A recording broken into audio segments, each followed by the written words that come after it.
ఈరోజు కేవలం స్టేషన్ గన్పూర్ నియోజకవర్గ అభివృద్ధి కొరకే కడియం శ్రీహరి సారు పార్టీ మారడం జరిగింది.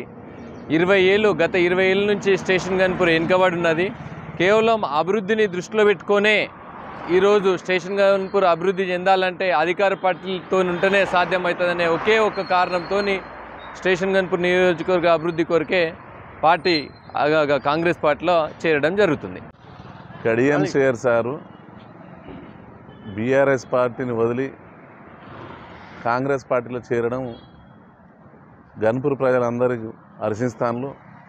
మరి అభివృద్ధిలో 20 సంవత్సరాలు వెనుకబడిపోయిన గన్పూర్ను అనుకోని కారణాల వల్ల ప్రభుత్వం రాలేదు కాబట్టి కార్యకర్తలు, ప్రజలు, సామాన్య ప్రజలంతా అభివృద్ధి కోసం ఒత్తిడి పెడితే ప్రజల ఒత్తిడి మేరకే కడియం శ్రీహరి గారు ఈరోజు కాంగ్రెస్ పార్టీలో చేరడం జరుగుతున్నది.